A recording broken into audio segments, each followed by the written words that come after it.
Hi friends, welcome to our channel commodities by Dhan. Gold में investment करना तो हम सभी को अच्छा लगता है, लेकिन क्या आपको मालूम है कि आप गोल्ड में अच्छी स्कैल्पिंग अपॉर्चुनिटीज भी क्रिएट कर सकते हैं। लेकिन एक प्रॉब्लम आती है कि जब कभी भी गोल्ड में सडन वॉलेटिलिटी आती है, इंपैक्ट करती है गोल्ड के प्राइसेस को, ऐसे टाइम पर बिना प्लान वाले जो ट्रेडर्स होते हैं इनको हैवी लॉसेस भी हो सकते हैं। दोस्तों 5 मिनट्स के चार्ट पर प्राइस कुछ ऐसी ही कैंडल्स में स्ट्रॉन्ग मूव दे सकता है, लेकिन उतनी जल्दी वो रिवर्स भी कर सकता है। इसीलिए गोल्ड की स्कैल्पिंग में सिर्फ फास्ट एग्जीक्यूशन नहीं, बल्कि एक क्लियर सेटअप और स्ट्रिक्ट रिस्क मैनेजमेंट भी बहुत ज्यादा जरूरी होता है। फ्रेंड्स, आज की इस वीडियो में मैं आपके साथ स्ट्रक्चर तरीके से 5 मिनट के चार्ट की एक गोल्ड की स्कैल्पिंग ट्रेडिंग स्ट्रेटजी शेयर करूंगा। हम सबसे पहले इंट्राडे ट्रेंड को आइडेंटिफाई करेंगे, उसके बाद एक्टिव बाइंग या सेलिंग जोन को मार्क करेंगे, फिर एक precise price action trigger, indicator का ट्रिगर या कोई भी आपका ट्रिगर हो सकता है वो आप ढूंढेंगे, और फिर मोमेंटम कंफर्मेशन का वेट करेंगे। अब ये पूरी की पूरी चीजें मैं स्टेप बाय स्टेप आपको सिखाने वाला हूं। आप इस वीडियो में सीखेंगे कि स्टॉप लॉस कहां पर प्लेस करना है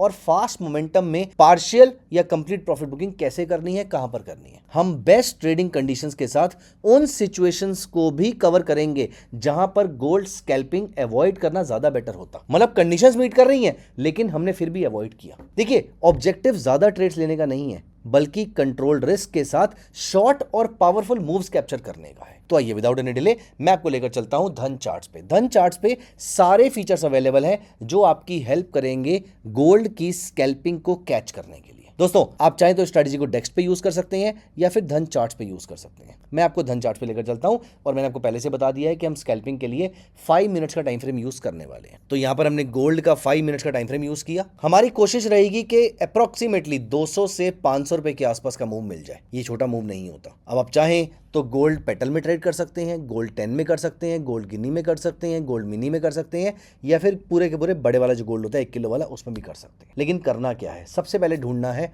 ट्रेंड। ट्रेंड ढूंढने के 2 तरीके हैं। पहला तरीका जो सबसे ट्राइड एंड टेस्टेड तरीका है मेरा, वो है 5 EM में, 15 EM में और 50 EM में। ये 3 EM से कॉम्बिनेशन हो जाएगा। आपको मालूम है ट्रेंड का इससे अच्छा तरीका हो ही नहीं सकता मेरी नॉलेज के अंदर, specially as a beginner. Specially अगर आपको बिल्कुल क्लैरिटी के साथ चाहिए तो इससे बढ़िया तरीका नहीं मिलेगा। तो 5, 15, 50 बुलिश, 5, 15, 50 बियरिश। मतलब सबसे ऊपर 5 है, उसके बाद 15 है, फिर 50 है तो बुलिश, सबसे नीचे 5 है, फिर 15 है, फिर 50 है तो बियरिश। अब करना क्या है, अब ढूंढना रह गया मोमेंटम। मोमेंटम के लिए, और मैंने बताया डायरेक्शन के लिए भी 2 चीजें चाहिए। अब एक इंडिकेटर ऐसा है जो मोमेंटम और डायरेक्शन दोनों बताता है, लेकिन हम उसको बहुत ही बारीकी से यूज करने वाले हैं। और वो क्या है, वो है हमारा इंडिकेटर स्टोकेस्टिक RSI। ये रहा स्टोकेस्टिक RSI। लेकिन स्टोकेस्टिक RSI अगर आप देखेंगे तो बहुत क्विक अप और डाउन मूव देता है, इसीलिए इसको थोड़ा सा स्लो करने की जरूरत है। मैं यहां पर क्लिक करता हूं और इसको 20 टाइम्स कर देता हूं। 14 की जगह 280, 14 की जगह 280, 30 की जगह 60 और 30 की जगह 60। अब यहां पर जब तक ये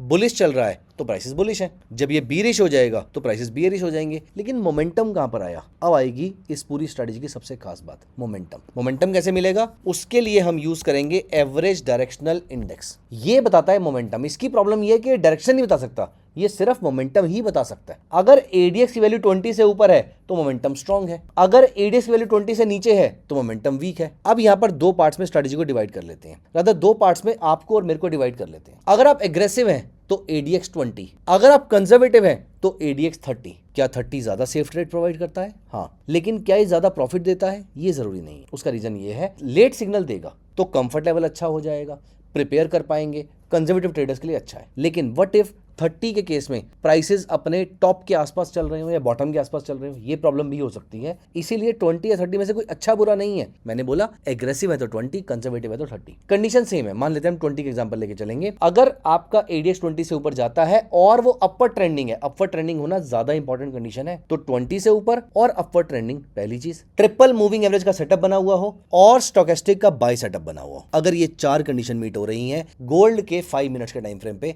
आपका स्कैल्पिंग का सेटअप रेडी है। एग्जिट कब करेंगे, एग्जिट करेंगे जब ADX नीचे आना शुरू हो जाएगा, ना कि मूविंग एवरेज, ना कि स्टोकेस्टिक। जैसे ही ADX नीचे आना शुरू हो जाएगा यहां पर एग्जिट कर जाएंगे। अगर सारी कंडीशन मीट होती है और ADX वापस ऊपर जाता है, दोबारा बाय करके बैठ जाइए। यहां पर देखिए, ये मैंने ADX लगा दिया और ADX का मैंने हॉरिजॉन्टल लाइन क्लिक करी जिसकी वैल्यू है 20। अब ये देखिए, यहां पर इस जगह पर मूविंग एवरेज ने बाय सिग्नल दिया, ADX बुलिश था लेकिन स्टोकेस्टिक अभी बुलिश नहीं था। इस जगह पर प्राइस ट्रेंड बुलिश था, स्टोकेस्टिक बुलिश था, ADX अपवर्ड ट्रेंडिंग था। यहां पर आपने गोल्ड को इंट्राडे में बाय किया। कहां पर, जैसे ही बाय सिग्नल बना आपने यहां पर इसको बाय किया और ये देखिए प्राइसेस में आपको यहाँ पर तकरीबन 350-400 पॉइंट्स के आसपास का मूव देखने को मिला सिर्फ 1-1.5 घंटे के अंदर। कुछ पीछे के ट्रेड्स देख लेते हैं हम यहाँ पर रैंडम। यहाँ पर देखो इस जगह पर trend downward, stochastic downward, ADX upward trending, ADX 20 से ऊपर इस कैंडल के लो के नीचे शॉर्ट सेल किया और ये देखिए प्राइसेस ने मूव दिया आपको 2 घंटे में 750 पॉइंट के आसपास। इस बीच में एक बार अगर आप नोटिस करेंगे तो एडीएक्स बियरिश हुआ था। आपने यहाँ पर देखिए इसने लॉस नहीं दिया, इसने कॉस्ट पे एग्जिट कराया आपको। अब यहाँ पर फिर दोबारा से जब एडीएक्स बुलिश हुआ, आपने यहाँ पर दोबारा से शॉर्ट सेल किया, तो जब लॉस हुआ तो 40 रुपए का, जब प्रॉफिट हुआ तो 800 रुपए का। 1:20 टाइम्स का रिस्क रिवॉर्ड रेशो। वो बता रहा है कि आपने 1:20 नहीं लेना, आपने 1:2, 1:3 पे लेकर एटलीस्ट पार्शियल प्रॉफिट बुकिंग कर सकते हैं। धन प्लेटफॉर्म पे अब मल्टीपल प्रॉफिट बुकिंग्स भी अलाउड है, आप कर सकते हैं, सुपर ऑर्डर भी प्लेस कर सकते हैं। अब यहाँ पर देखिए कुछ और ट्रेड देख लेते हैं। अगर आप यहाँ पर देखें इस जगह पर आपका फ्रेश ट्रेड बना था, आपने शॉर्ट सेल किया, इस पूरे टाइम पर आपको एग्जिट कहां पर मिला? एग्जिट मिला यहां पर। और इस जगह पर आपका ट्रेड कैसा बन रहा था सोचो, एग्जिट मिलने पर भी 500 रुपए का प्रॉफिट, रिवर्सल भी 500 रुपए का प्रॉफिट। फिर आपका एडीएक्स नीचे जाता रहा, एडीएक्स ने वापस बाय सिग्नल कहां पर जनरेट किया? इस जगह पर। और फिर क्या हुआ? फिर उसके बाद आपको दोबारा से अराउंड 600 पॉइंट के आसपास का मूव मिला। ये दोनों चीजें एक ही दिन में 1-1 घंटे के अंतराल पे हुई हैं। तो एक दिन में गोल्ड के 1200 पॉइंट्स आप लेकर जा पाए, विच इज 1%, जो कि गोल्ड का एक्चुअल मूव था ही नहीं उस दिन का, क्योंकि प्राइसेस नीचे गए, आपने नीचे कैच किया, फिर ऊपर गए, आपने छोड़ दिया, फिर वापस नीचे आए, आपने दोबारा कैच किया। तो एक्चुअली में एक ही डाउनसाइड को आपने 2 बार कैच कर लिया। This is the beauty of scalping strategy in gold. दोस्तों एंड में कुछ इंपॉर्टेंट चीजें जो आपको पता होनी चाहिए। देखिए गोल्ड स्कैल्पिंग में ट्रेड क्वांटिटी से ज्यादा एग्जीक्यूशन क्वालिटी और रिस्क कंट्रोल मैटर करता है। ये आपने मेरी स्ट्रेटजी में समझ ही लिया होगा। हर स्मॉल मूवमेंट, हर छोटी मूवमेंट को ट्रेड करने की कोशिश आपने नहीं करनी है और सिर्फ कंप्लीट ट्रेडिंग सेटअप पर ही फोकस करना है। स्पेशली एडीएक्स पे आपने खास ध्यान देना है। फिक्स्ड रिस्क के साथ ही ट्रेड करना है और एक लॉस के बाद पोजीशन साइज इंक्रीज नहीं करनी है, ओवर ट्रेडिंग बिल्कुल नहीं करनी है। लाइव मार्केट से पहले स्ट्रेटजी को चार्ट रिप्ले फंक्शन पर यूज करके थोड़ा सा बैक टेस्ट कर लीजिए, थोड़ा सा फॉरवर्ड टेस्ट कर लीजिए छोटी क्वांटिटी के साथ। गोल्ड में तो गोल्ड पेटल अवेलेबल है, गिनी अवेलेबल है, मिनी अवेलेबल है, गोल्ड 10 अवेलेबल है, सब कुछ अवेलेबल है। बड़े गोल्ड पे आने से पहले आप ये छोटी स्ट्रेटजीज को टेस्ट कर लीजिए। दोस्तों 5 मिनट के ऐसे ही गोल्ड सेटअप्स और अलग अलग कमोडिटी के सेटअप्स और बहुत सारी प्रैक्टिकल स्कैल्पिंग, इंट्राडे और स्विंग स्ट्रेटजीज के लिए आप इस चैनल को सब्सक्राइब कर लीजिए और जाने से पहले वीडियो को लाइक कर दीजिए। दोस्तों कैसी लगी वीडियो मुझे कमेंट्स में जरूर बताइएगा, मुझे आपके कमेंट्स का इंतजार रहेगा। मिलते हैं अगली वीडियो में, bye bye, take care of yourself. Investments in the securities market are subject to market risk. Read all the related documents carefully before investing.